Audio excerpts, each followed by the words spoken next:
mención de todas las ventajas asociadas al amamantamiento, a la alimentación a pecho. Esto tiene que ser muy, muy enfático. O sea, yo creo que ustedes tienen que estar convencidos y convencer que a quien los escucha, ya sea el docente que le está tomando examen o una persona a la cual ustedes están aconsejando, que la alimentación a pecho entonces debe ser exclusiva durante los primeros 6 meses y luego se recomienda que continúe hasta los 2 años, por supuesto, incorporando en forma gradual distintos tipos de alimentos, como lo prescribe en este momento la pediatría, con, digamos, la incorporación de aquellos alimentos con más potencial de alguna manera alergénico a último, o sea, pasado inclusive los 11 o 12 meses. Entonces, primera recomendación para la UP3, que ustedes muy, muy, muy enfáticamente mencionen cuáles son las ventajas asociadas al amamantamiento y las clasifiquen.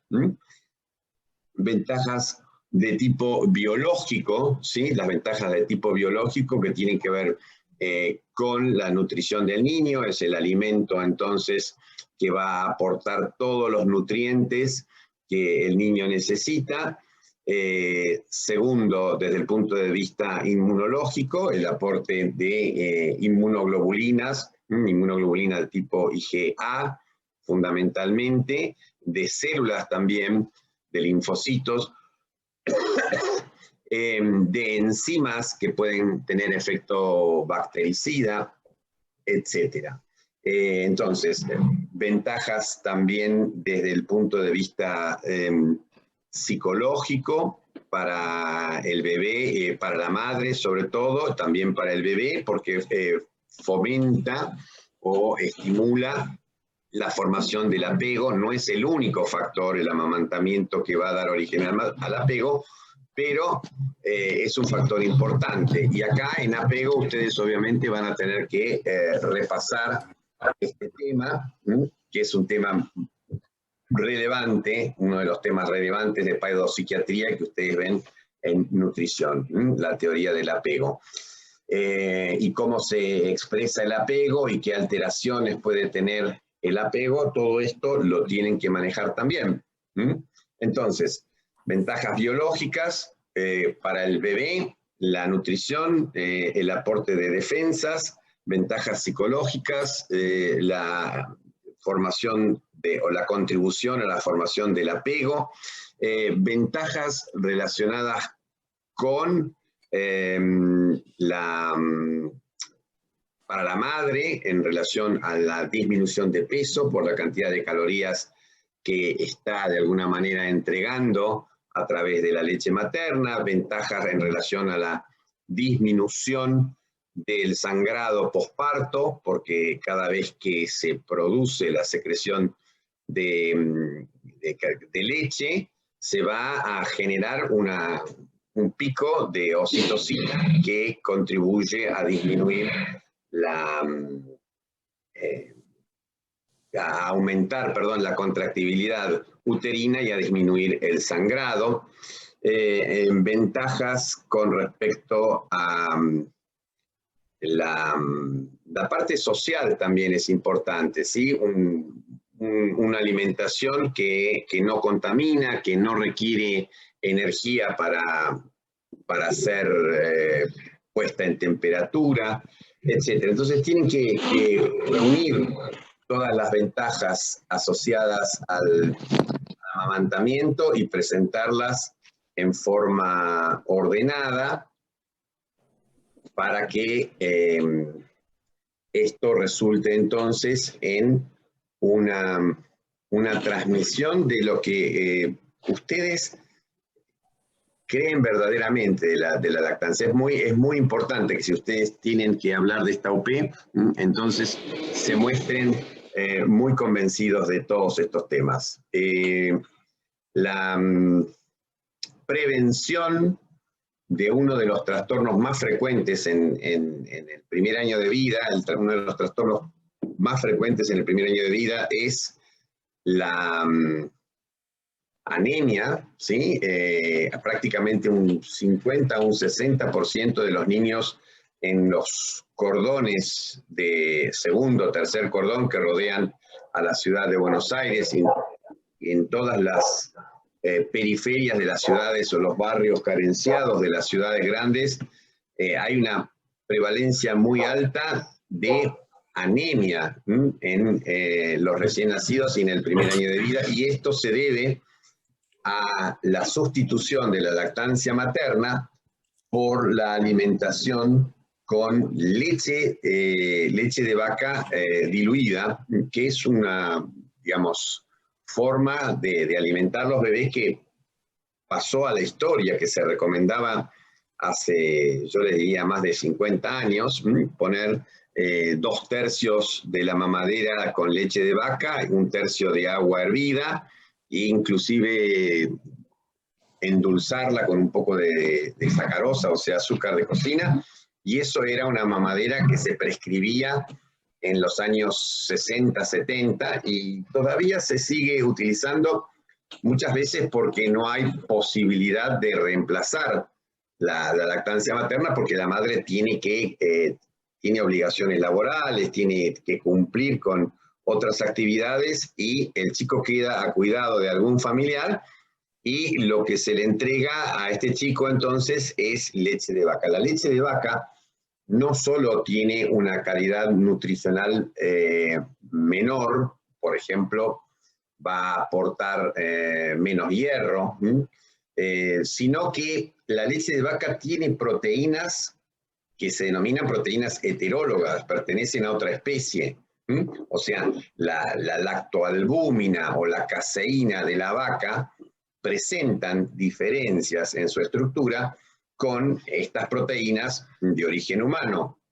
Y al ser proteínas extrañas, el sistema inmune, y acá ustedes tienen que recordar que en las túnicas del intestino tenemos inmerso una gran cantidad de tejido de origen inmune, o sea, tenemos agrupaciones de linfocitos, etcétera, formando las placas de Peyer, o tenemos las células de Panet, etcétera, y este sistema inmune dentro del tubo digestivo reconoce esas proteínas heterólogas ajenas y elabora respuestas inflamatorias locales. Y esto resulta entonces en pequeños focos de inflamación en los cuales se va a producir a nivel intestinal en el bebé la extravasación de eritrocitos y la pérdida entonces de pequeñas cantidades de sangre que son invisibles, que son pérdidas microscópicas de sangre, pero que permanentemente están haciendo que el bebé pierda hierro. ¿Por qué? Porque, bueno, los eritrocitos con la hemoglobina que se pierden están haciendo que se pierda hierro.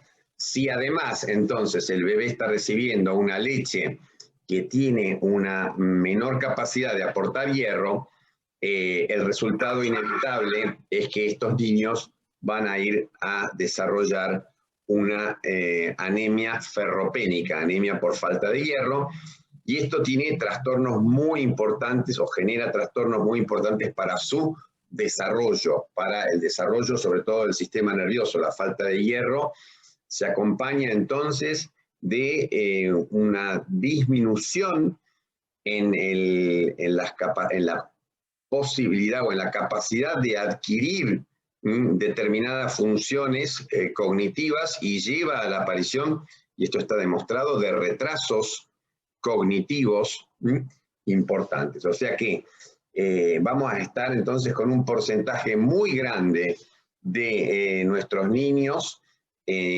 amenazados por la posibilidad de que una mala alimentación, una mala nutrición durante los primeros años de vida los lleve a la aparición de esta deprivación de hierro con eventual anemia y trastornos en el desarrollo neurológico. Y esto tiene que ver entonces con la inclusión en la dieta de estos chicos de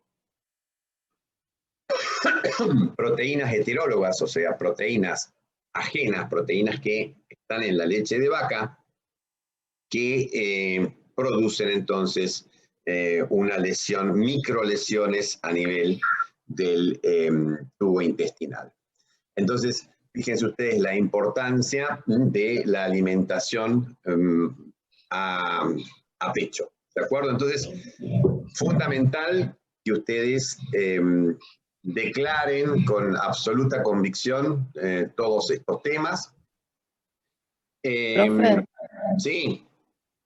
alguien le había hecho una pregunta escrita, no sé si la vio por ahí. No, no tengo habilitado, espérenme un momentito que busco el chat.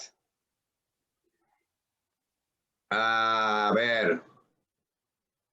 Pregunta, maternaje adverso y maternaje adecuado. Miren, no es mi tema maternaje adverso y maternaje adecuado. Tienen que leer los contenidos relacionados con apego. Son muy importantes y estos temas están explicitados en los contenidos que les da la cátedra de paidopsiquiatría.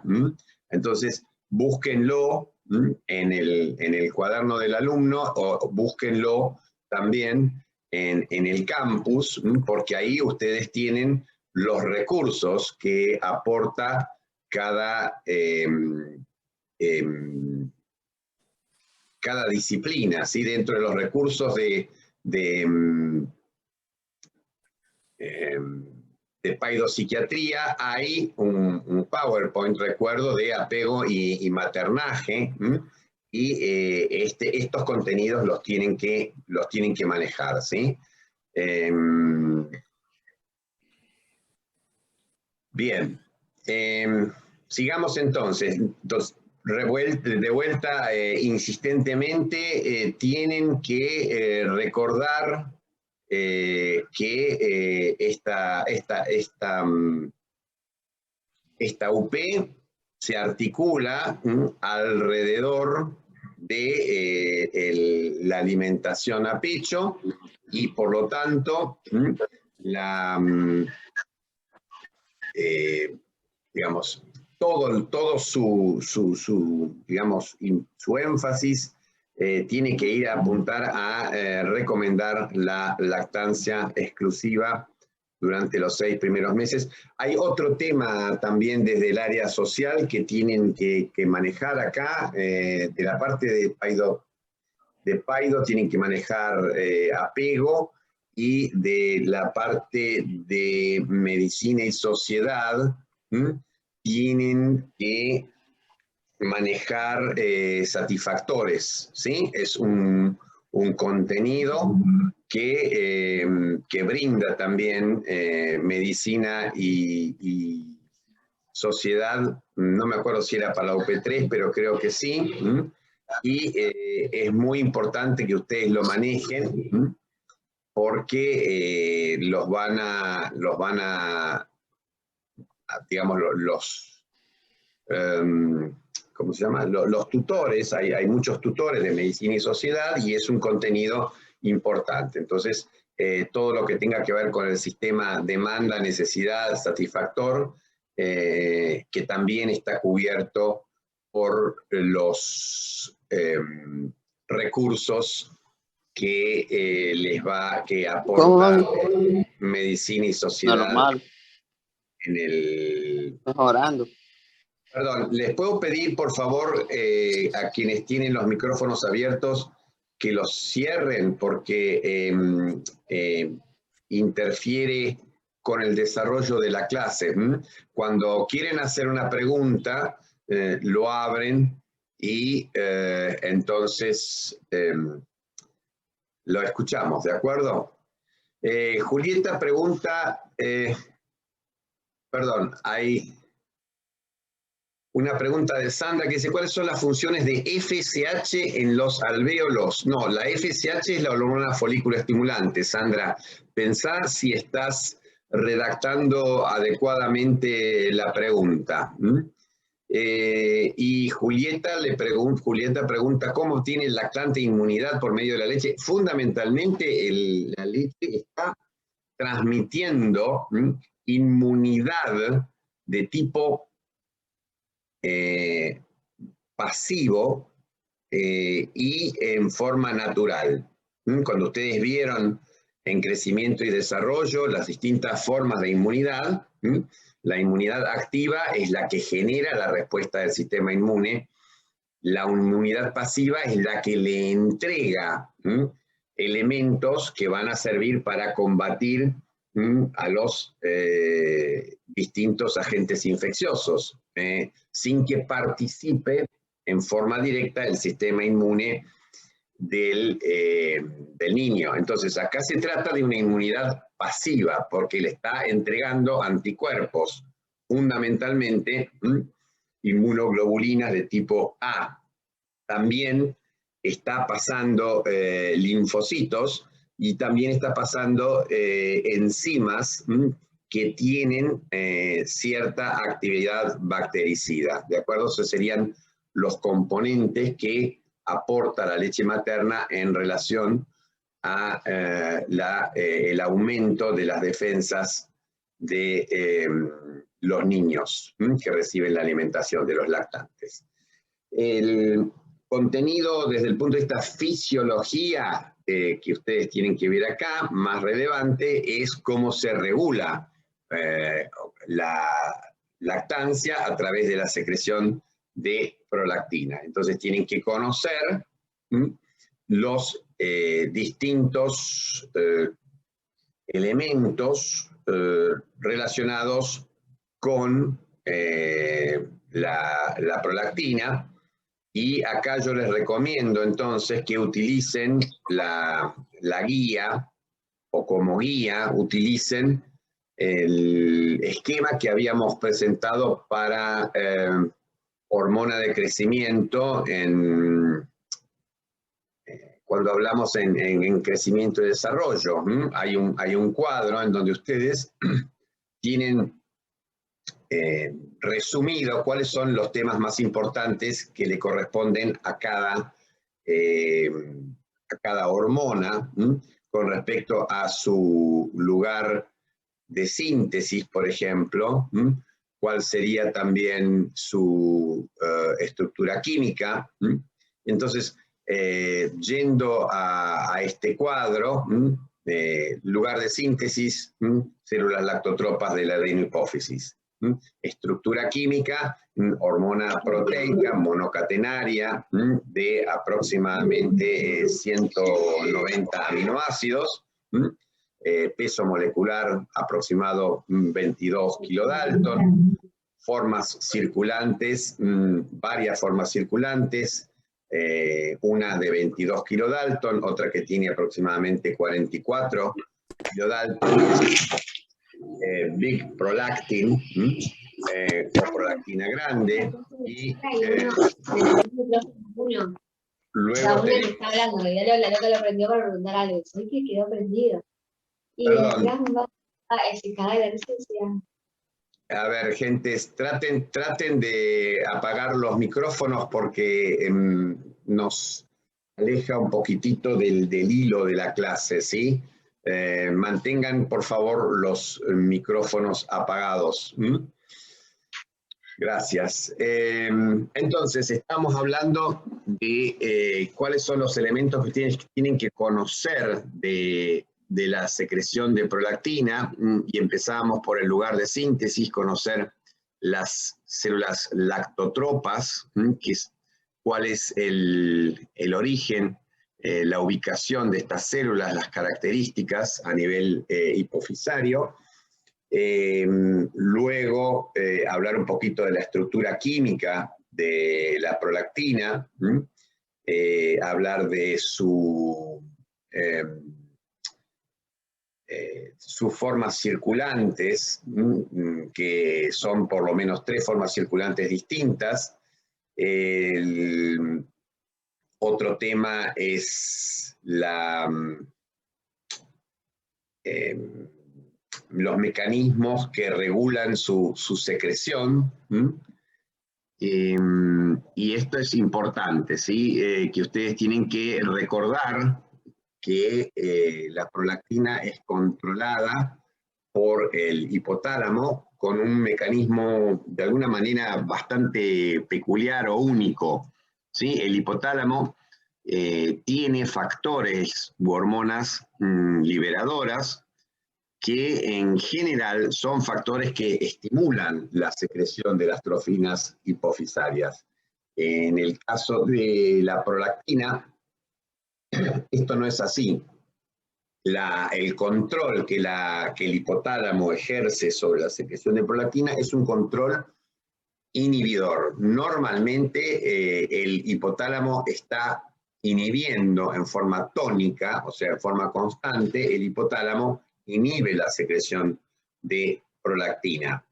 El factor que inhibe la secreción de prolactina proveniente del hipotálamo es a diferencia también de los factores liberadores de las otras hormonas, que son péptidos, en el caso del factor inhibidor de la prolactina, es una catecolamina, es la dopamina, ¿sí? Entonces, recuerden entonces el papel inhibitorio que tiene el hipotálamo sobre la secreción de prolactina, ejercido por la catecolamina dopamina. Esto está llegando permanentemente entonces a las células lactotropas de la adenohipófisis por vía portal proveniente de distintas neuronas alojadas en la parte de alguna manera más inferior o basal del hipotálamo, el hipotálamo medio basal, en los núcleos de lo que se denomina del tuber y de la eminencia. O sea, hay un sistema dopaminérgico túbero-infundibular cuyas neuronas entonces van a liberar en la eminencia media dopamina. Y esta dopamina viaja por sangre portal, llega a las células lactotropas y produce la inhibición de la secreción de prolactina, actuando sobre receptores dopaminérgicos que se denominan dopaminérgicos D2, ¿no? D por dopamina y 2 porque hay distintos subtipos, hay 5 o 6 subtipos de receptores dopaminérgicos. Los que están presentes a nivel de la célula lactótropa se denominan D2. Cuando se une la dopamina a estos receptores D2, ocurre una inhibición de la producción de AMP cíclico y esto lleva entonces a una disminución de la síntesis y de la secreción de prolactina. Uno de los mecanismos, o sea, una de las pruebas o comprobaciones que tenemos para poder afirmar que normalmente la secreción de prolactina está inhibida por el hipotálamo es el hecho de que cuando por un traumatismo, por ejemplo, o por la presencia de un tumor, deja de llegar sangre portal, llevando entonces los factores hipotalámicos a la adenohipófisis, las hormonas hipofisarias dejan de secretarse. O sea, si nosotros cortamos, supóngase que por un traumatismo se corta el tallo hipofisario y deja de llegar sangre desde el hipotálamo a la adenohipófisis por vía de los vasos portales, lo que va a ocurrir es que las trofinas hipofisarias, ACTH, LH, FSH, dejan de secretarse, o sea, baja su secreción, mientras que aumenta la de prolactina. Y esto está demostrando entonces que normalmente el hipotálamo está inhibiendo la secreción de prolactina, y cuando se desconecta la adenohipófisis del hipotálamo, la secreción de prolactina aumenta porque no le está llegando el factor inhibidor, la dopamina. Y desde el punto de vista clínico también, la demostración de que la dopamina es importante para inhibir la secreción de prolactina lo da o lo demuestra el hecho que cuando nosotros administramos bloqueantes farmacológicos, ¿sí?, medicamentos que contienen sustancias que bloquean a los receptores de dopamina, y esto es muy común porque hay muchos medicamentos que tienen este efecto, relacionados, por ejemplo, con sustancias inhibidoras del centro del vómito. Una de las más comunes es la metoclopramida. La metoclopramida está presente en un medicamento que muchos de nosotros tenemos a mano en el botiquín o en la heladera, que es el Reliveran. El Reliveran, que se utiliza para tratar los cuadros asociados a náuseas, vómitos, etc. Bien, el Reliveran tiene, y muchos otros medicamentos parecidos utilizados con estos fines, tiene metoclopramida. La metoclopramida es un bloqueante de los receptores dopaminérgicos que intervienen en el control del centro del vómito. Pero como efecto colateral, al bloquear los receptores dopaminérgicos, la metoclopramida aumenta los niveles de prolactina. Y esto está demostrando entonces que ese efecto inhibitorio tónico, constante, que ejerce el hipotálamo sobre la secreción de prolactina se da a través de la dopamina. Bien, esto es entonces un concepto muy importante que ustedes tienen que tener: el control permanente de la secreción de prolactina de tipo inhibitorio ejercido por el hipotálamo a través de la liberación de dopamina. Neuronas tuberoinfundibulares dopaminérgicas liberan la dopamina a la sangre portal, esta llega a las células lactotropas y se une a un receptor específico, y esto resulta en una disminución entonces de la síntesis y la secreción de prolactina.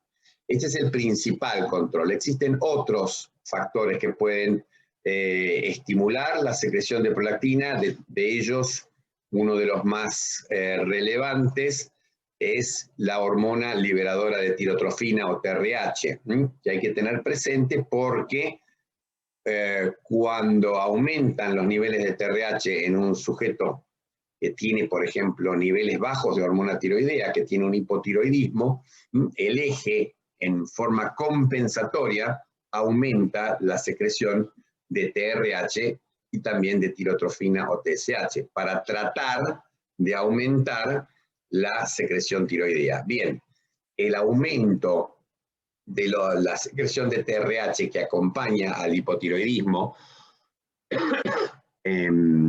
va a producir en muchos casos un aumento de la secreción de prolactina. Por eso hay que tenerlo presente. Bien, dentro de los mecanismos que estimulan a la secreción de prolactina, no tenemos que olvidarnos del que nos interesa en este momento. El que nos interesa en este momento, ¿cuál es? El que está relacionado con el amamantamiento. ¿Cómo se produce el aumento de la secreción de prolactina durante el amamantamiento? Porque hay un reflejo que se denomina reflejo eyectolácteo, que involucra entonces un arco aferente nervioso, la estimulación táctil del pezón, de la areola, por el bebé, genera una señal nerviosa que asciende, que tiene por lo menos, que tiene obviamente una neurona fuera del neuroeje con sus cuerpos neuronales en los ganglios sensoriales o sensitivos de la raíz dorsal. Luego tiene una segunda neurona a nivel, entonces, medular, torácico, y luego tiene una tercera neurona a nivel hipotalámica, y como resultado, entonces, de la activación de esta vía neuronal, se produce la secreción de oxitocina. Y la oxitocina va a actuar sobre las células mioepiteliales que rodean los alvéolos y va a producir la expulsión de leche hacia los senos, donde después el bebé lo va a expulsar gracias al reflejo de extrusión. Pero la oxitocina, además de producir el estímulo de las células mioepiteliales y producir entonces la eyección de leche, la oxitocina estimula potentemente la secreción de prolactina. O sea que si ustedes tuvieran que pensar en cuáles son los dos factores que fisiológicamente están controlando la secreción de prolactina, tienen que pensar en la dopamina como un efecto inhibidor tónico, y durante la lactancia tienen que pensar en la presencia de un mecanismo relacionado con la succión, que es el aumento de los niveles de oxitocina que acompaña a cada mamada, que se produce por un reflejo, y este aumento de los niveles de oxitocina que se produce con cada mamada va a estar estimulando la secreción de prolactina, y esto mantiene entonces la secreción láctea. ¿Qué más? ¿Hay algún otro elemento relacionado con la secreción? Sí, con el control de la secreción tenemos también hormonas gonadales como los estrógenos. Los estrógenos aumentan también el número de células lactotropas y aumentan la secreción de prolactina. Y esto va a ocurrir, entonces es importante tenerla presente, que durante el embarazo aumentan los niveles de estrógenos y aumenta entonces la cantidad de células lactotropas y aumentan los niveles de prolactina. Pero una cosa importante es que esto es una preparación para lo que va a venir después de terminar el embarazo. ¿Por qué? Porque a pesar de que aumentaron los niveles de prolactina, aumentan las células lactotropas, la producción de leche no se verifica en el embarazo, se verifica recién después de que el bebé nace. ¿Por qué es esto? Porque si bien estrógenos aumentan la secreción de prolactina, existen también altos niveles de progesterona durante el embarazo, y estos altos niveles de progesterona van a inhibir la expresión de los receptores de prolactina en las células alveolares. De tal manera entonces que hay una gran cantidad de prolactina, pero esta prolactina no puede actuar. Recién cuando se expulsa la placenta, o sea, en la última fase del parto, en el alumbramiento, se expulsa la placenta y bajan los niveles de progesterona, se va a producir entonces la activación de los receptores de prolactina por la prolactina circulante, y va a poder generarse lo que se denomina la bajada de la leche. O sea, va a empezar a estimularse en forma activa la producción de leche. Bien. Con respecto entonces al control de la secreción de prolactina, estos serían los elementos más importantes, ¿sí? Aumento durante el embarazo por parte de los estrógenos, pero bloqueo de los receptores por la progesterona, de tal manera que no puede actuar hasta que se elimine la placenta. Y allí puede entonces empezar a estimular la producción de leche. Segundo control, un control tónico presente tanto en hombres como en mujeres, que es inhibitorio y que está dado por la dopamina. Y un tercer control, un mecanismo de control presente en las mujeres que amamantan, que está dado entonces por la oxitocina que se secreta cada vez que el bebé mama por un mecanismo reflejo. Y con respecto a la liberación, yo creo que ya eso es suficiente. Tenemos que hablar luego de los efectos, los mecanismos de acción. Mecanismo de acción es un receptor de membrana, siendo obviamente la prolactina una hormona proteica con un peso molecular muy grande, no va a atravesar la membrana, necesita un receptor en la superficie, y este receptor es un receptor muy parecido al del receptor de la hormona de crecimiento, del lactógeno placentario, etc. De todas las hormonas que tienen una estructura similar a la prolactina, que se denominan hormonas tetrahelicales, porque tienen en su estructura terciaria, presentan 4 ovillos de alfa hélice bien característicos. Y estos receptores de membrana entonces son dímeros, o sea, están formados por 2 componentes iguales, sería más correcto llamarlo homeodímero. Entonces el receptor de prolactina es un homeodímero que cuando se une la prolactina al mismo va a generar entonces la fosforilación del receptor por una quinasa vecina al receptor, una quinasa asociada al receptor, que se llama quinasa asociada Jano, Jano con J, como el dios romano, Jano.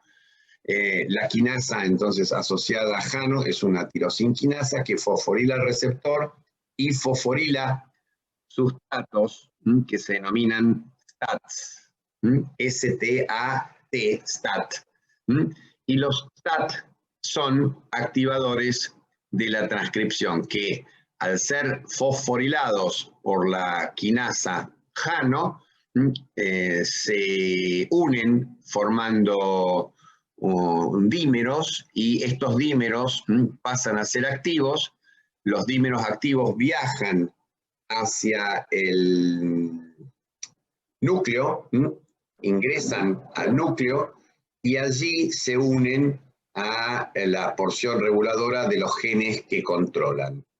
Entonces, los elementos más importantes para describir el mecanismo de acción de la prolactina incluyen un receptor, entonces, que es un homeodímero asociado a una proteína enzimática, a una tirosina quinasa denominada JAK, y la unión entonces de la prolactina a este receptor va a activar a la quinasa JAK.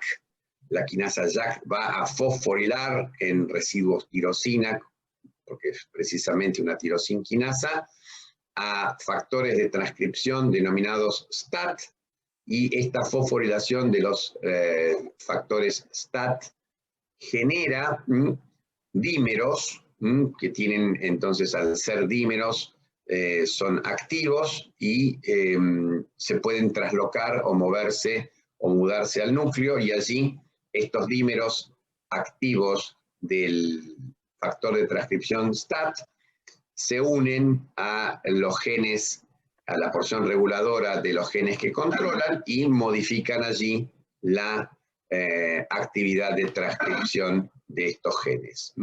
Ese sería el mecanismo de acción. Todas estas cosas están bien descritas con más detalle en los libros de texto modernos. No vayan a buscar libros antiguos, porque estos mecanismos son relativamente recientes, son mecanismos que se describen desde hace algo así como 20 años. O sea, si buscan un libro más viejo, no lo van a tener. Bien, eso con respecto al mecanismo de acción. Y después, en relación a a la prolactina, a los efectos más importantes, entonces el control de la síntesis de proteínas de la leche, el control de la función de los linfocitos. La prolactina es una hormona muy relacionada con el sistema inmune y es una hormona que estimula la replicación de los linfocitos cuando se produce la llegada de una señal que es captada como antígeno, ¿no? Y procesada por las células presentadoras que elaboran este antígeno y lo presentan al sistema inmune. Bueno, cuando los linfocitos T reconocen, digamos, la presencia de un factor antigénico porque les es presentado por la célula presentadora, empiezan a reproducirse en el proceso que se denomina expansión clonal. Bien, la prolactina es muy importante para estimular la expansión clonal porque colabora de alguna manera con la expresión del receptor para la interleuquina 2, que es la hormona que regula, o el factor parácrino, mejor dicho, que controla la expansión clonal. Entonces, si uno tuviera que pensar en un rol de la prolactina en el varón, porque ustedes les pueden preguntar, ¿y qué hace la prolactina en el varón? Porque la prolactina controla la síntesis de proteínas de la leche fundamentalmente, pero tiene un rol importante en el estímulo de la expansión clonal. Entonces recuerden este papel por si les preguntan qué hace la prolactina en los varones. Bien, dejemos la UP3 y dentro, me parece que hay algo que me olvidé dentro del problema de la UP3. Dentro del problema de la UP3 tenemos otra cosita más. Sí, tenemos un tema relacionado también desde el punto de vista de medicina y sociedad. Hay que hablar de representaciones y de esas cosas porque me acuerdo que la mamá del bebé, como era Nahuel, la mamá del bebé escuchaba que las vecinas decían que la leche de ella era muy clarita y no lo alimentaba bien, entonces se discutía si le tenían que dar o no al biberón. Bien, acá viene todo un tema también relacionado con medicina y sociedad, con las representaciones sociales y de qué manera se trabaja este tema para ayudar a la mamá a comprender que la leche clara no necesariamente es un mal alimento, y ahí ustedes entonces tienen que describir probablemente, esto se lo puede preguntar el evaluador, o ustedes lo pueden decir espontáneamente, cómo harían para convencerla a Andrea de que su leche lo alimenta bien, y la respuesta más, de alguna manera, efectiva va a estar dada por demostrar que el bebé está ganando peso, para lo cual ustedes tienen que entonces conocer cuál sería la ganancia de peso que tiene que tener Nahuel en el primer mes, por ejemplo, o en los primeros 2 meses, acordarse de lo que vieron en crecimiento y desarrollo, cuál sería la ganancia de peso de un bebé. Entonces, lo pesan al bebé y le demuestran a la madre que está bien alimentado, porque su peso, porque la ganancia de peso es normal, ¿de acuerdo?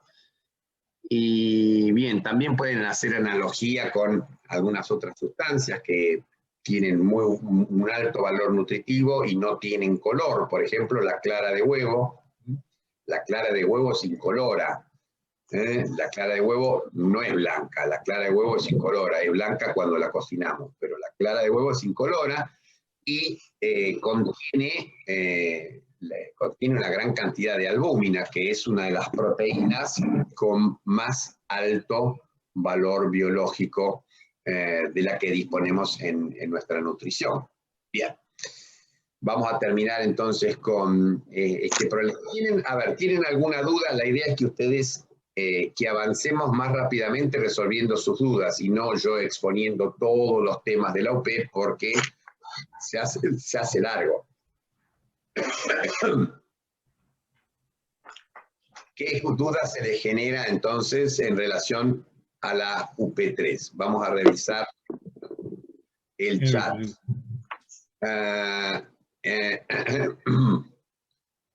Aparecen frases, control de síntesis de linfocitos, en realidad, síntesis más que síntesis es replicación.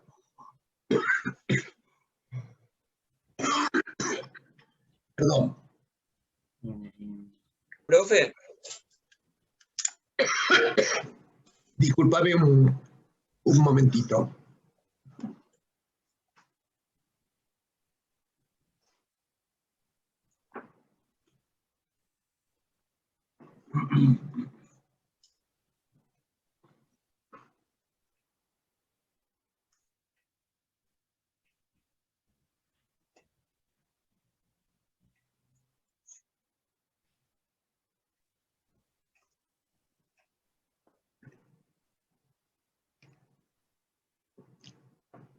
Perdón, me atraganté. Profe, le quería decir, hay una pregunta en el chat que dice, ¿podría explicar cómo funciona la lactancia como método anticonceptivo? Ah, bien.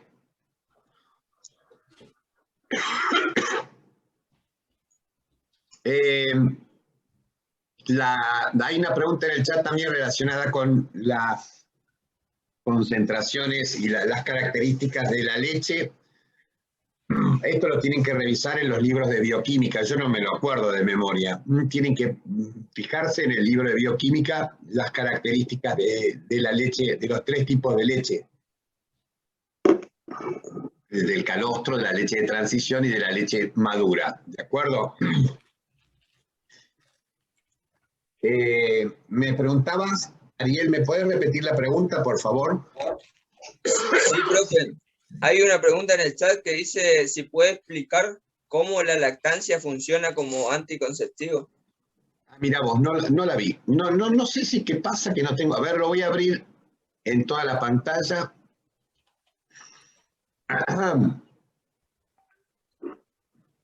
Hay montones no los había visto. Discúlpeme. Bien.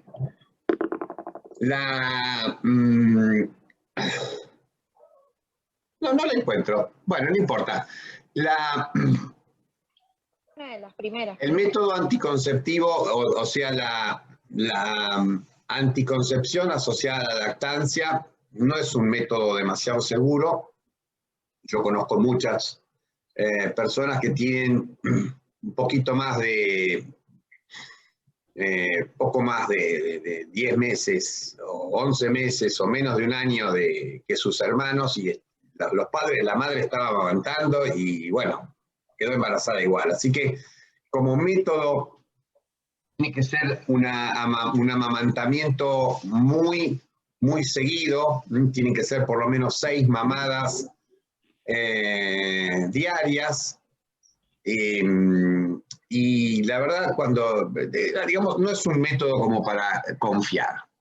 Yo lo descartaría y lo complementaría con otro método anticonceptivo, la administración, por ejemplo, de píldoras anticonceptivas con progestágeno, ¿no? Bien. El método, lo que ocurre cuando cada vez que aumentan los niveles de prolactina cuando el bebé produce la succión, se va a producir un aumento de prolactina. Y este aumento de prolactina genera a nivel hipotalámico un aumento, reflejo o de alguna manera compensatorio de los niveles de dopamina. Y este aumento de los niveles de dopamina interfiere con la función del generador de pulsos de GnRH, de la hormona liberadora de gonadotrofinas, que básicamente el aumento de los niveles de prolactina que se genera con cada succión del bebé va a interferir con la secreción de gonadotrofinas. Y esto es lo que entonces produce una anovulación, porque no se van a secretar las gonadotrofinas requeridas para el desarrollo de los folículos ováricos y su ruptura para producir la ovulación. ¿De acuerdo? Ese sería el mecanismo.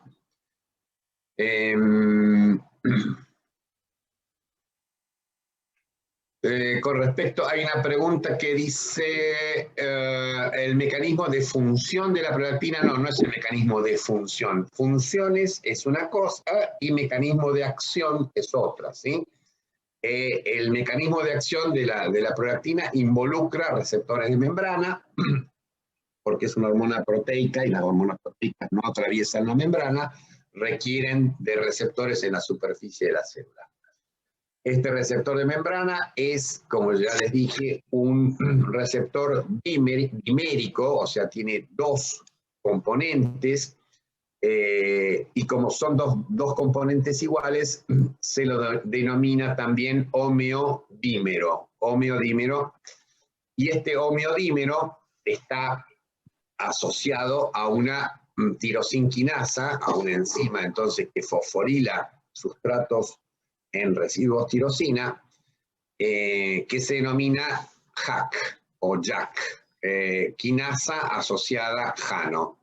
La quinasa asociada a JANO lo que hace es fosforilar, entonces producir una fosforilación del receptor, una autofosforilación de la misma quinasa, y esta quinasa entonces activada por autofosforilación va a fosforilar un regulador de la transcripción que se denomina STAT.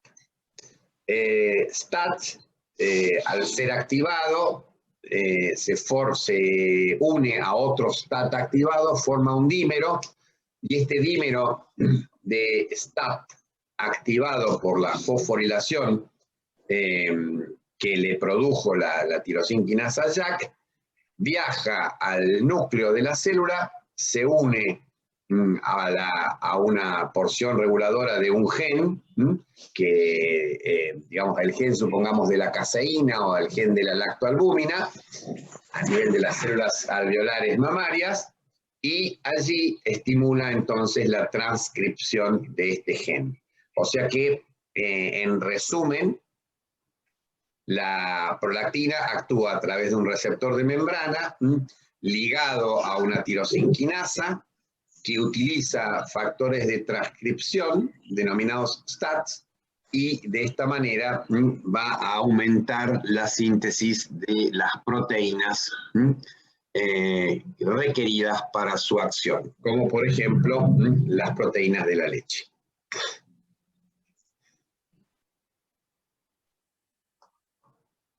Bien, vamos a pasar entonces a la UP4.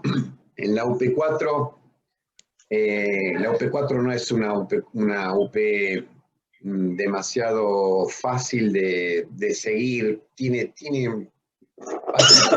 no sé cómo decirlo, tiene una estructura que no me gusta, porque va a llevar a pensar en que hay determinados elementos que tienen una relevancia que en realidad no es demasiado relevante. O sea,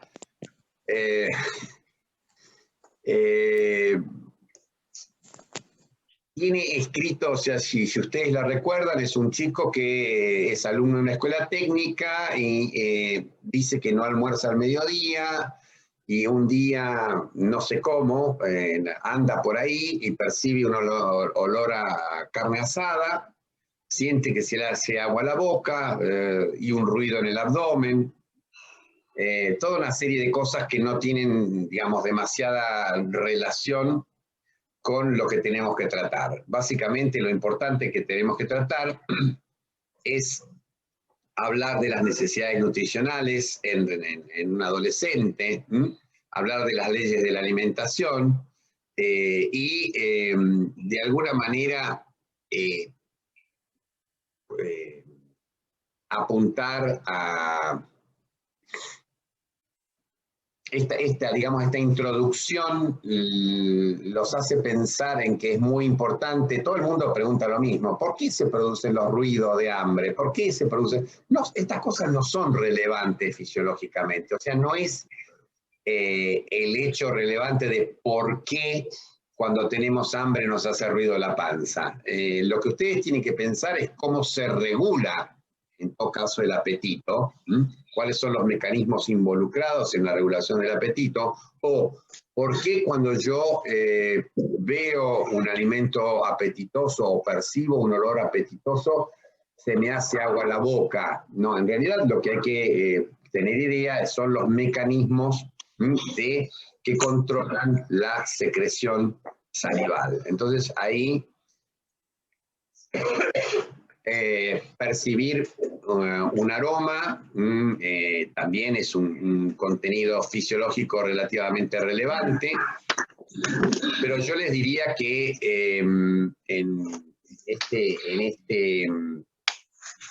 digamos, en esta UP, si uno tiene que pensar en un contenido importante desde la integración, vamos a hablar de lo que es una dieta saludable y de cuáles son las herramientas que tenemos nosotros para elaborar una dieta saludable y por qué es importante, entonces,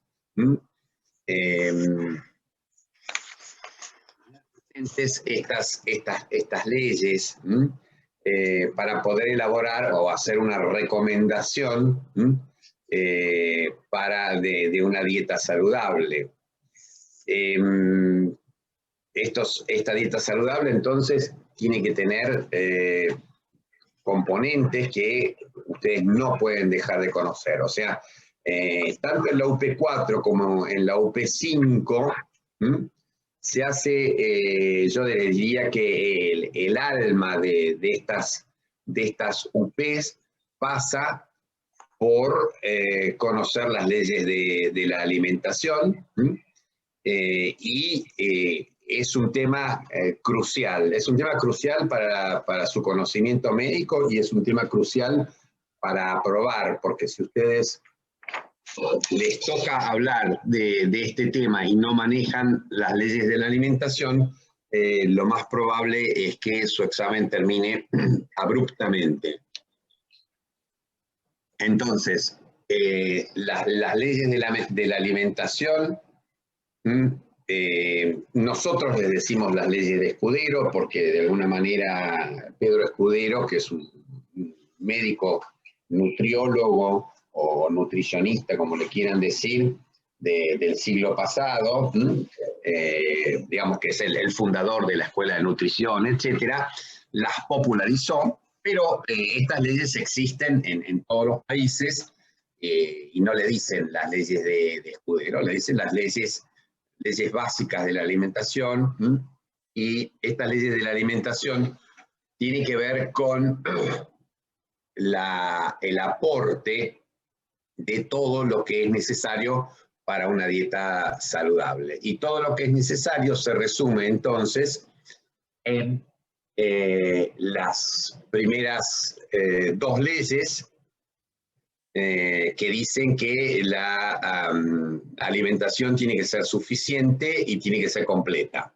La primera ley dice que tiene que ser suficiente y se refiere a la cantidad de calorías que tiene que aportar la dieta saludable, y la cantidad de calorías está en relación directa con los requerimientos energéticos. Entonces, cuando es bastante común que ustedes les hablen de la primera ley y usted dice, sí, la alimentación tiene que ser suficiente. Tiene que aportar una cantidad suficiente y ahí muchas veces no queda claro que si ustedes manejan el concepto de que la primera ley se refiere al aporte energético, y por lo tanto va a estar circunscripta a aquellos nutrientes que pueden aportar energía. O sea, básicamente lo que dice la primera ley es que tiene que haber un aporte de calorías suficiente para los requerimientos del individuo.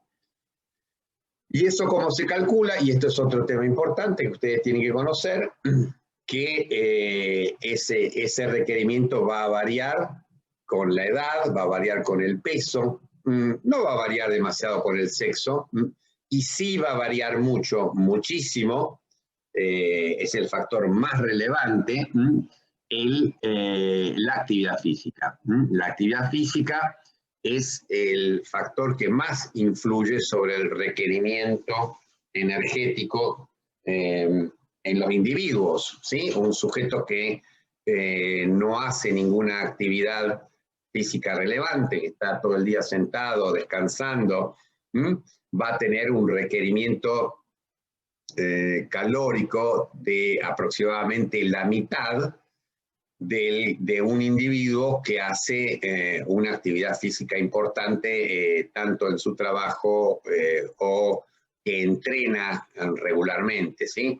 Un sujeto sedentario puede estar requiriendo 20 o 25 kilocalorías por kilo de peso, mientras que un sujeto que realiza una actividad física importante, un trabajador, por ejemplo, un estibador portuario, una persona que carga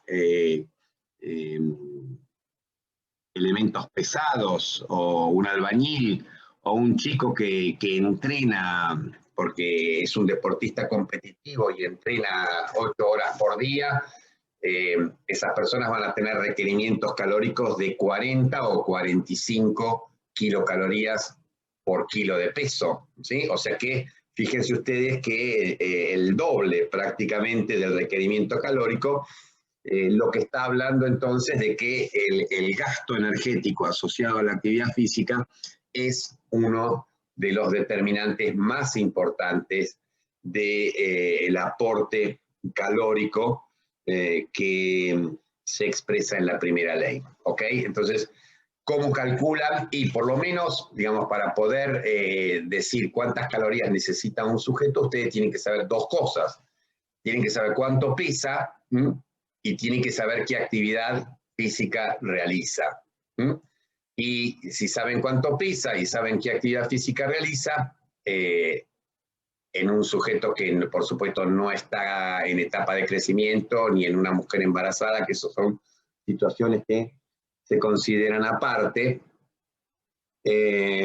ustedes van a calcular de acuerdo a la actividad física si es nula, baja, mediana o intensa, y le van a dar entonces entre 20 y 40 kilocalorías por cada kilo de peso. Y punto, es bastante sencillo el mecanismo. Eso para la primera ley. Para la pregunta de la segunda ley, que es la otra ley que habla de lo, digamos, del contenido de qué es lo que tiene que contener una dieta saludable. Ahí tienen que recordar el óvalo, ¿no? La alimentación completa tiene que tener todo lo que tiene el óvalo, tiene que tener macromoléculas, tiene que tener macronutrientes, perdón, micronutrientes, conocer la clasificación de estos, y tiene que tener agua. Tiene que tener fibra, y todo eso hace una alimentación completa. Completa y variada. Y bueno, la tercera ley ya no habla de qué es lo que tiene que tener, sino cómo tienen que estar las proporciones de los macronutrientes entre sí, y acá puede haber un poco de discusión en distintas escuelas, pero casi todo el mundo está de acuerdo en que una dieta saludable tiene que tener un aporte de por lo menos un 50 y mejor todavía un 55% de las calorías en hidratos de carbono, y no cualquier hidrato de carbono, sino que este hidrato de carbono tiene que ser preferencialmente almidón, tiene que ser un hidrato de carbono complejo, y el resto, el 10%, azúcares simples, o sea, disacáridos como la sacarosa, la lactosa, la fructosa, etc. Y el resto del valor calórico, el 50% restante o 45% restante, se divide entre grasas, más o menos un 30%, y proteínas, un 15%. Y esto entonces va para la tercera ley.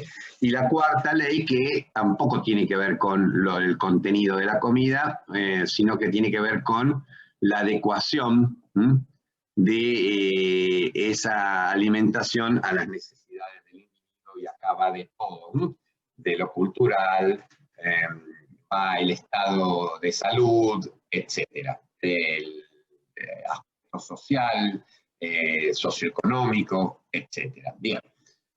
Entonces, este tema de las leyes de la alimentación lo tienen que manejar de vuelta de pe a pa, y de taquito, como se les ocurra, como las ventajas de la alimentación a pecho. Son cosas que sí o sí las tienen que decir con mucha seguridad y con mucha convicción.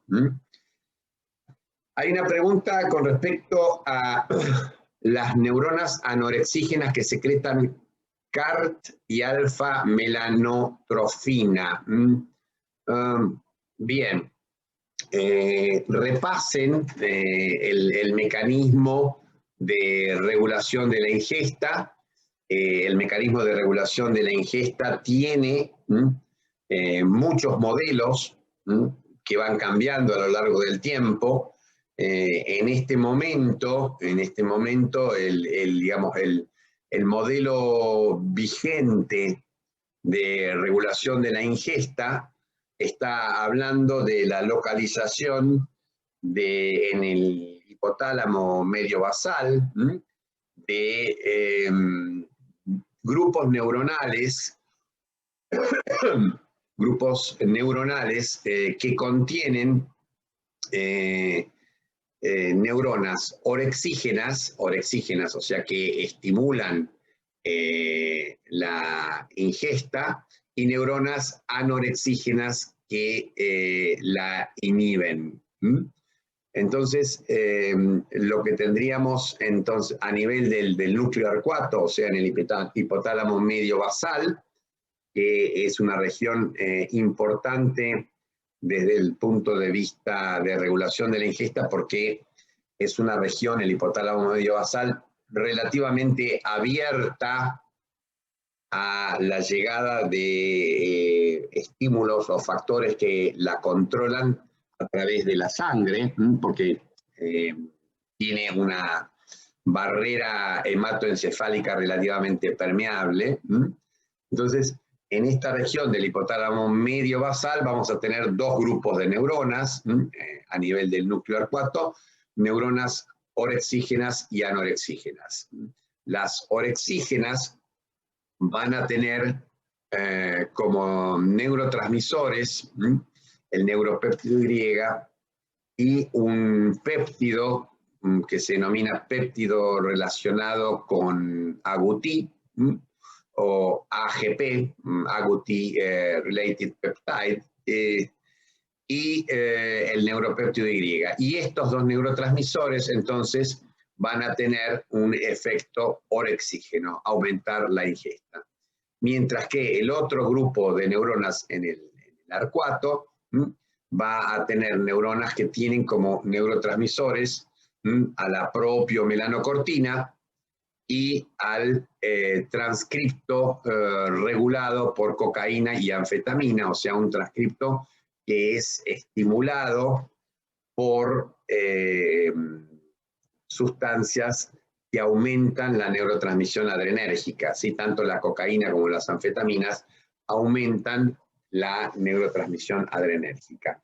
Y estas sustancias, entonces, van a estar en la parte, digamos, de alguna manera lateral del núcleo arcuato y van a producir entonces una disminución de la ingesta. ¿Cómo se produce esto? Y esto se produce porque estos dos grupos de neuronas van a estar controlando un tercer grupo de neuronas que está ubicado en el hipotálamo, pero ya no en el hipotálamo medio basal, sino que ubicados entonces un poquito más, yo diría, en forma rostral, que sería el núcleo paraventricular. Y allí, entonces, en el núcleo paraventricular, vamos a tener neuronas que controlan los mecanismos de alimentación y de pérdida calórica a través de, por ejemplo, el estímulo de la función del núcleo del tracto solitario, o sea, de la vía simpática. Lo que va a hacer entonces, volviendo a la pregunta, o sea, una vez que describimos esto, bueno, no, perdón, tendríamos que decir que las sustancias que van a generar un aumento de la ingesta, ¿cuál sería la principal sustancia que genera un aumento de la ingesta? Es una hormona que proviene de la mucosa gástrica, que se secreta cuando el contenido del estómago disminuye, o sea, después de aproximadamente 2 horas de efectuado el vaciamiento gástrico, ya empieza a aumentar la secreción de la hormona grelina, y la hormona grelina entonces se va a unir a las neuronas orexigénicas y las va a estimular. Y ese mecanismo entonces va a determinar que el individuo presente la conducta de hambre, o sea, la búsqueda de alimentos y los incorpore. Por el contrario, las neuronas anorexigénicas son estimuladas por distintos mecanismos. La grelina, yo diría, es casi única como mecanismo para estimular a las neuronas orexigénicas, mientras que las anorexigénicas responden a numerosos mecanismos. Y esos mecanismos pueden ser de tipo crónico, o sea, efectuar un control de la ingesta determinado a largo plazo, por ejemplo, por la leptina, relacionada con el tamaño de las reservas de tejido adiposo, o, por el contrario, pueden ser hormonas o neurotransmisores relacionados con periodos breves que siguen a la alimentación. Entonces, a corto plazo, vamos a tener una cantidad importante de mecanismos que actúan sobre estas neuronas anorexigénicas que liberan propio, melanocortina y CART. Como por ejemplo,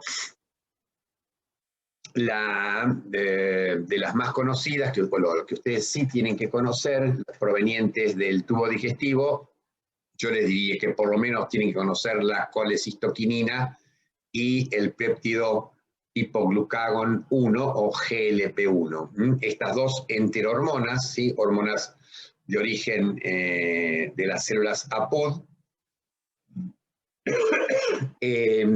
van a tener la propiedad de ¿cómo se llama? Estimular a las neuronas anorexigénicas. Y estas neuronas anorexigénicas, a través entonces de sus dos neurotransmisores, la propiomelanocortina y el CART, van a estimular a las neuronas del núcleo paraventricular, cuyo efecto es generar la búsqueda de alimentos y, en forma secundaria, aumentar el gasto calórico. Ese sería el efecto que tiene el CART. Para contestar la pregunta que creo que hizo Haas. Bueno, a ver, más preguntas. Entonces, lo único que estimula el hambre, no es el hambre, estimula la ingesta, ¿de acuerdo? Es la grelina, sí, es el factor orexigénico más importante. No es lo único, pero fisiológicamente en la alternancia que tenemos de ingesta-saciedad es el mecanismo que despierta la ingesta. Por ejemplo, si a ustedes les baja la glucemia, si a ustedes les baja la glucosa en sangre, van a tener hambre. La hipoglucemia es un mecanismo muy importante para generar la ingesta. Y no involucra la secreción de grelina, actúa directamente a nivel hipotalámico. CCK, la colecitoquinas que le P1 estimulan a las neuronas anorexígenas, exactamente. Bien, e inhiben a las orexígenas, el mecanismo es recíproco. Entonces, bien, vamos al tema que sigue, ya tenemos poquito tiempo. El otro tema importante relacionado con estas UPs es la regulación de la glucemia. La regulación de la glucemia involucra que ustedes manejen contenidos importantes de bioquímica, ¿sí? Las vías relacionadas fundamentalmente con el metabolismo de los hidratos de carbono y los mecanismos por los cuales la glucosa ingresa a las células, los transportadores de glucosa. Serían conocimientos desde el punto de vista bioquímico importante que ustedes manejen, y desde el punto de vista de la fisiología endocrina en la regulación de la glucemia, tienen que manejar esta división, este yin-yang, ¿no? De principios hiperglucemiantes versus hipoglucemiantes. Acá tenemos nuevamente un representante para los hipoglucemiantes, que sería la insulina, mientras que tenemos varios responsables de elevar la glucemia. Y bueno, esto probablemente se deba al hecho de que la hipoglucemia es peligrosa, ¿sí? La hipoglucemia representa un peligro inminente cuando bajan los niveles de glucosa en sangre, representa un peligro inminente para la vida del individuo, y por eso hay muchos mecanismos destinados a evitar que se produzca la hipoglucemia. Por lo menos hay 4 hormonas hiperglucemiantes que tienen que conocer, 2 hormonas rápidas, glucagón y adrenalina, y 2 hormonas lentas, que son la hormona de crecimiento y el cortisol, que actúan a nivel hepático fundamentalmente a través de mecanismos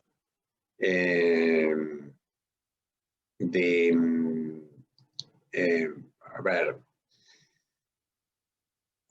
las hormonas hiperglucemiantes rápidas van a aumentar fundamentalmente la glucogenólisis, mientras que las hiperglucemiantes lentas van a aumentar fundamentalmente la gluconeogénesis, y por eso son mecanismos más lentos.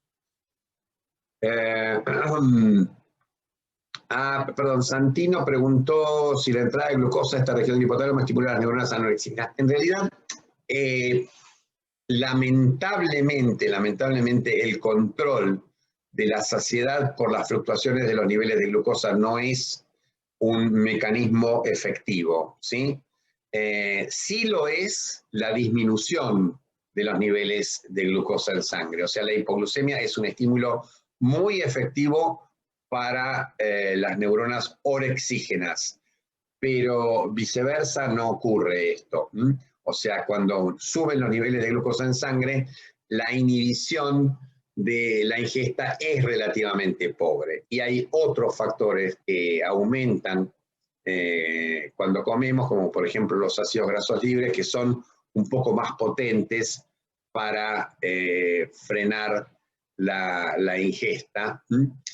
Y por supuesto, como les decía, hay hormonas de origen intestinal que también son potentes estimulantes de las neuronas anorexigénicas.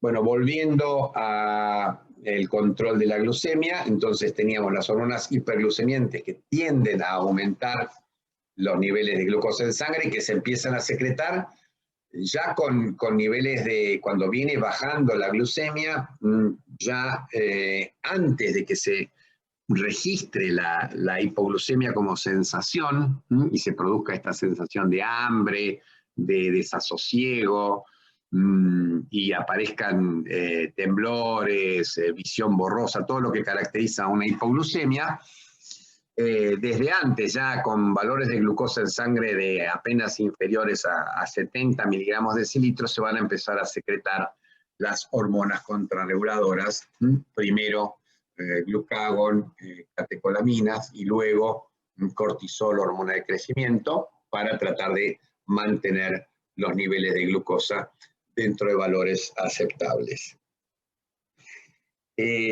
Por el contrario, la elevación de los niveles de glucosa en sangre, que en realidad ocurre varias veces al día, cada vez que comemos, los niveles basales de glucosa que oscilan entre 70 y 110 miligramos por decilitro, cada vez que comemos estos valores aumentan significativamente, depende de la cantidad de carbohidratos que comamos y depende de la velocidad con que comamos y depende del tipo de carbohidrato que comamos. Y esto puede precipitar aumentos muy interesantes de la glucemia que sobrepasen inclusive los 200 miligramos por decilitro si uno se come varias porciones de pizza regadas con alguna Coca-Cola, con una bebida que tenga una buena cantidad de hidratos de carbono de absorción rápida, y después de postre se come también alguna salvajada así, con una cantidad importante de dulce de leche, una cosa así. Y eso va a precipitar una hiperglucemia importante. Pero esa hiperglucemia normalmente se va a resolver en el transcurso de 90 minutos, 2 horas. Los niveles de glucosa en sangre ya tienen que estar por debajo de 140, y en la mayoría de los sujetos inclusive están por debajo de 120. Esto es si el mecanismo de secreción de insulina funciona normalmente, si la insulina actúa normalmente, y como ya sabemos, esto no ocurre en aproximadamente un 10% de la población adulta, ¿sí? Un 10% de la población adulta tiene diabetes, que significa que no están manejando adecuadamente los niveles de glucosa en sangre, y otro 10% de la población aproximadamente tiene una alteración del metabolismo de los hidratos de carbono intermedia que no llega a ser diabetes, pero que tampoco es una regulación normal, que se denomina tolerancia alterada a la glucosa. Entonces, esto tiene también mucha relevancia desde el punto de vista clínico y es importante que lo manejen. ¿Cuáles son las, de vuelta, con respecto a una hormona? O sea, si ustedes se proponen hablar de una hormona como la insulina, tienen que ir de vuelta al cuadro que les había dado para hormona de crecimiento y construirlo con insulina, ¿no? La insulina, ¿cuál sería el lugar donde se secreta? Las células beta del islote de Langerhans. ¿Cuál es su naturaleza química? Una hormona polipeptídica de 51 aminoácidos con 2 cadenas, bla, bla, bla. Cómo se produce su biosíntesis, y cuáles serían los mecanismos de síntesis proteica característicos, y cómo se produce la liberación. Y acá, para la liberación, tienen que recordar de qué manera la hiperglucemia va a generar un estímulo para la secreción de insulina. Y esto involucra, y es bueno que lo manejen, distintos mecanismos de membrana, como por ejemplo un transportador de glucosa, un transportador de glucosa especial, que se denomina GLUT2, un propio entonces de la célula beta, pero también de los hepatocitos. Va a involucrar también una enzima muy característica de la célula beta y también de los hepatocitos, que es la enzima denominada glucoquinasa. Va a involucrar un canal de potasio, un canal de potasio muy especial, sensible a las concentraciones de ATP, y va a involucrar un canal de calcio sensible al voltaje. Todo esto lo tienen que mezclar en un... a ver si yo se los puedo mostrar, porque son muchas cosas sueltas. Espérense que lo busco. A ver si alcanzan a ver.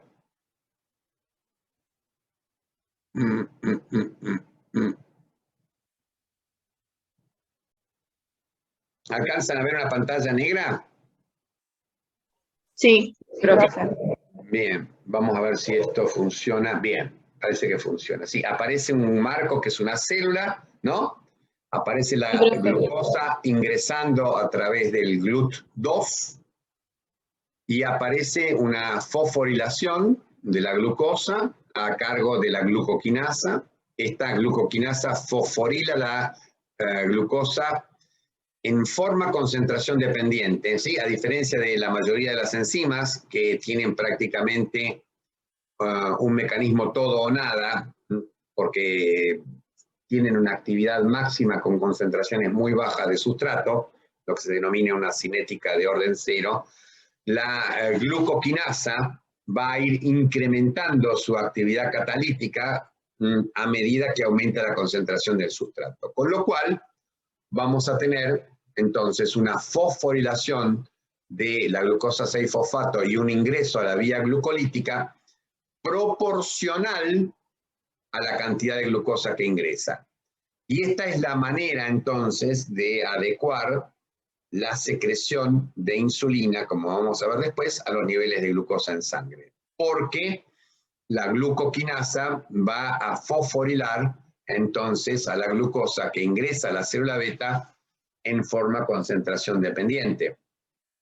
En forma concentración dependiente entonces a la glucosa en el extracelular también van a aumentar los niveles de ATP que se generan por la vía glucolítica y su continuación en el ciclo de Krebs. Y este ATP se va a unir a un sitio de unión para ATP en un canal de potasio.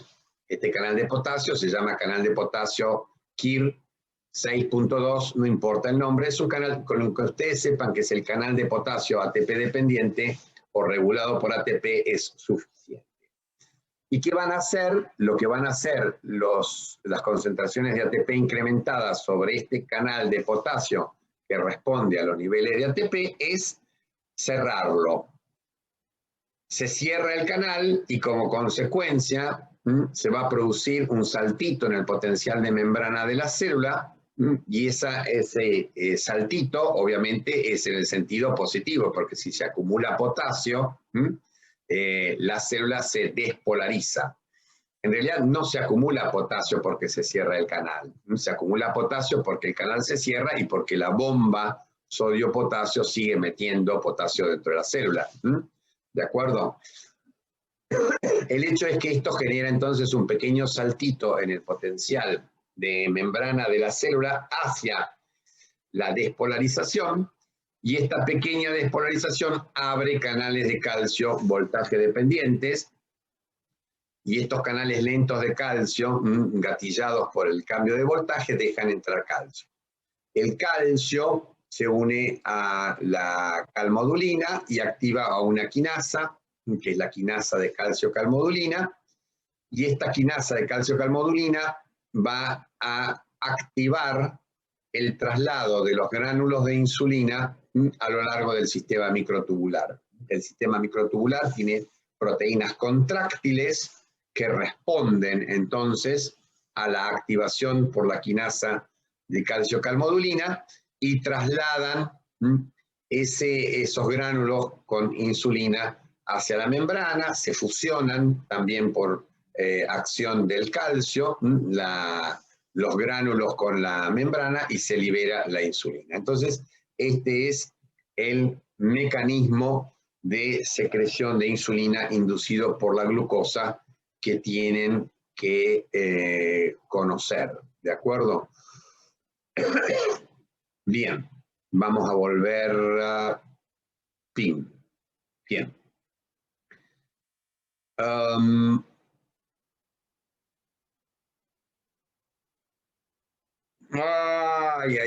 Una pregunta que mezcla cosas, porque dice, yo como muchísimas grasas en un asado. Bien, no, me está dando hambre, no sé por qué son las 10 de la mañana, lo que pasa es que me levanté a las 5. Muchas grasas en un asado. El páncreas, no. La secreción, digamos, la ingesta de grasas tiende a aumentar la secreción de insulina, ¿sí? Pero no es un estímulo potente para la secreción de insulina. Lo que va a hacer la ingesta de grasas, obviamente, es secretar, hacer que el tubo digestivo secrete las enterohormonas relacionadas con la digestión de las grasas. Y esas enterohormonas son la secretina y la CCK. Y esto va a llevar entonces a que se produzca la secreción biliar, la secreción biliar, los ácidos biliares van a terminar facilitando entonces la digestión de esas grasas, porque transforman las gotas grandes de grasa o micelas primarias en micelas secundarias, y estas micelas secundarias, que son de mucho más tamaño y de mucho menor tamaño, perdón, y que tienen una capa de fosfolípidos, digamos, orientada en su superficie, estas micelas secundarias permiten que las enzimas pancreáticas, en este caso la lipasa pancreática, actúe sobre esas gotitas más pequeñas y se produzca la digestión, ¿de acuerdo?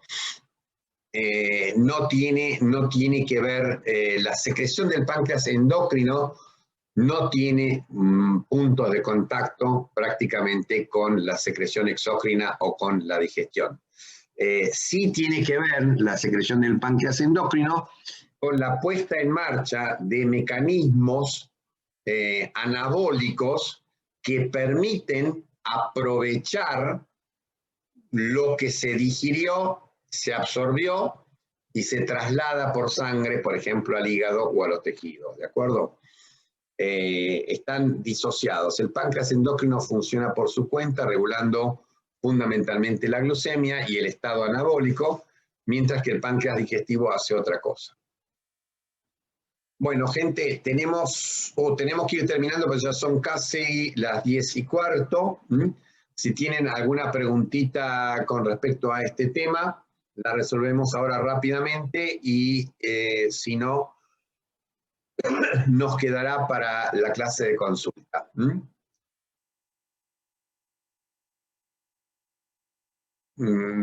Bueno, a ver, ¿queda algo pendiente en el chat?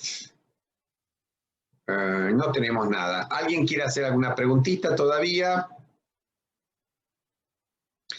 Pregunta José Bastián, ¿cómo se define un sistema Porta? El sistema Porta se define por un vaso venoso o vasos venosos que nacen de un territorio capilar y que llevan sangre que se vuelve a repartir en otro territorio capilar. O sea, la porta hepática nace por la confluencia de numerosos capilares, vénulas, venas, que van a dar origen a la vena porta y que van a coleccionar la sangre que va desde, yo diría, el tercio medio del estómago, o tercio medio del estómago, hasta prácticamente el tercio medio del recto. Toda la sangre del tubo digestivo que está entre esos dos puntos va a parar a la vena porta, a una sola vena. Y esa vena llega al hígado y se ramifica nuevamente en un territorio capilar. Entonces, la vena porta se origina en un territorio capilar, traslada sangre y se vuelve a abrir en otro territorio capilar. Eso sería una definición de un sistema porta. En el caso de la porta hipofisaria no es una sola vena, son varios vasos portales, pero el funcionamiento es el mismo. Profe, ¿quién es Flor?